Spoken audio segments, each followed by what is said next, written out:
Hi, welcome to Tea with Treasure. Today's guest has faced one of life's toughest challenges and come out literally swinging. She inspires me. I hope she'll inspire you too. Karen, my guest for today, arrives at the YMCA where we'll meet. She attends Tai Chi 3 days a week here and is also in training for the Scottish Highland Games, which we'll learn more about later. Here we are in the Y's conference room, preparing to start the video. Listen in to our off-the-record conversation.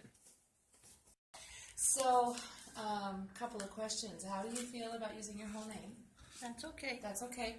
And I won't divulge your age, but if you want to, that kind of, calls attention to how remarkable this journey actually is. Hey, I'm 76. I'll be 77 next week. Congratulations! Happy birthday! I know, okay, so here we go. Hello and welcome to Tea with Treasure. Today I am visiting with Karen Glass. Karen has a remarkable story. Cancer survivor, long-term healthcare provider, senior companion, and now a contender in the Southern Oregon Highland Games. You have a really amazing story of more than survival, but triumph and overcoming the odds in every way. So welcome. Thank you. Yeah, it's my joy to have you. Karen, where to begin? What a great story you have. I'm curious about the cancer. Can you tell us a little bit about that journey? Well, I went to my doctor with a congestion, and while I was there, I said, "What's this little spot on my leg?" And it was a melanoma, and so he sent me to a surgeon to take the melanoma out, and then I developed satellites around the area. So he went back in, he took 4 of the satellites off, and pretty soon 2 more popped up. So my oncologist said, if I were sitting there where you are, I'd be on my way to MD Anderson in Houston, Texas. There's a Dr. Lee there that has a 98% cure rate. You had gone to see the doctor for bronchitis and just happened to find the melanoma. What was it that was growing on your leg? Would you describe that? And this I ask specifically because viewership, don't ignore a mole. Yeah. Well, mine was not a mole, but moles can turn into cancer very easily. Mine was like a little red spot. It was flat, and it was probably, when I saw it, the size of a quarter. And and I hadn't noticed it until the week before I was going to the doctor. So check your body quite often, and it could be a red spot, could be a mole. It's a spot that would be irregular, and it would be maybe different colors. One side of it could be red, the other a little brown, and so it can take a lot of different forms. Do you mind if we take a look at the scar on your leg that was basically the result of your journey with cancer? This is what I call crater leg. Crater leg, very clever. And it has not slowed you down one bit. No, that was 2 skin grafts. So cancer treatment can be very expensive, and when you first decided to go to Houston, you really didn't know how you were going to pay for that. Right. And your husband did something pretty amazing. Yeah, I called him as we were riding back, and I says, "Well, Bob, it looks like I'm going to be going to Texas, to Houston for a treatment." He said, "Okay, I guess I'll put the house up for sale," because it was a very expensive treatment, but contacted the insurance and they paid for it. That's fantastic.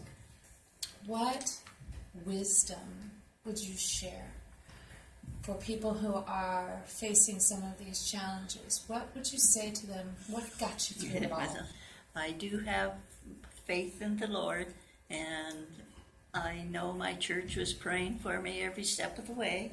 And when I went to Texas, my daughter-in-law went with me, and my son and his family came over, and that probably is what got me through it. Providing care is something you do by nature. Tell me a little bit about how that manifested itself in your life. Many years ago, I managed the senior dining site in Glendale.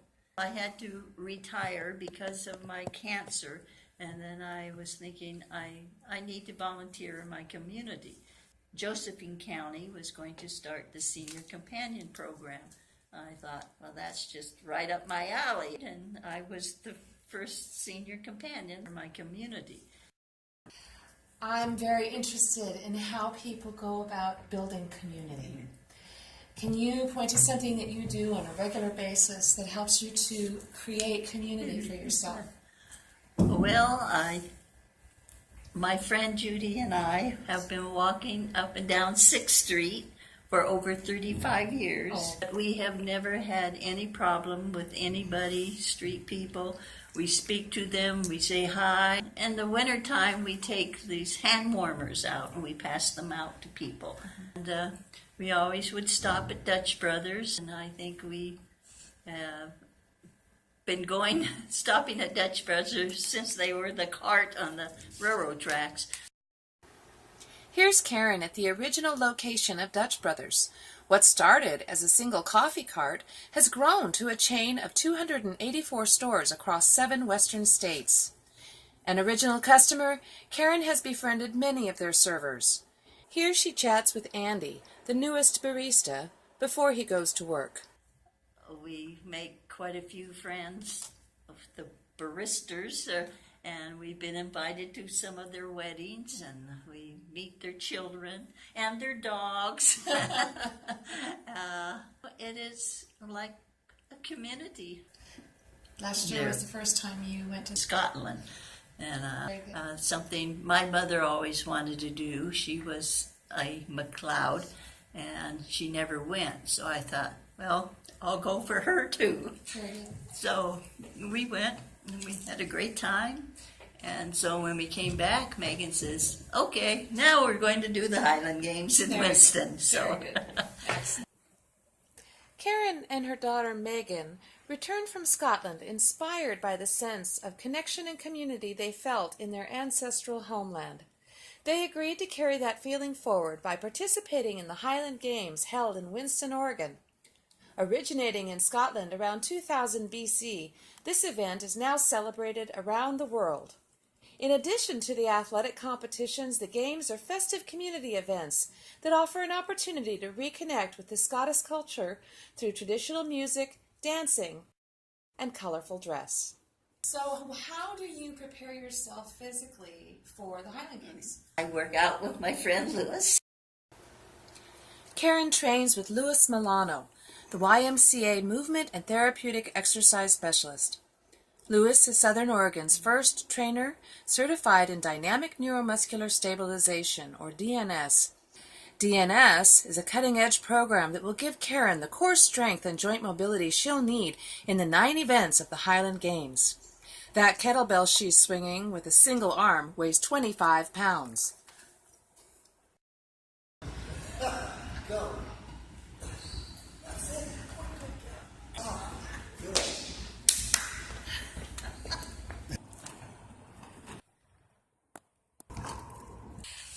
Just an amazing story of beating the odds, overcoming the obstacles, triumphing. I'm in awe, frankly. Thank you, and congratulations on the whole journey, every part of it. Thank you. We won't all face the same challenges as Karen, but we can be encouraged and inspired by her indomitable spirit.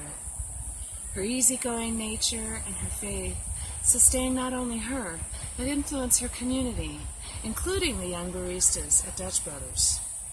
Like Anthony, let's join in now in celebrating her birthday. My birthday, so I get a free one. It's our birthday! Happy 22nd birthday! Thank you. You're preparing for that Highland Games. Highland Games. Yeah. And that's coming up soon. So August, yeah. How are you doing? Are you ready? I'm as ready as I'm going to be. Bye.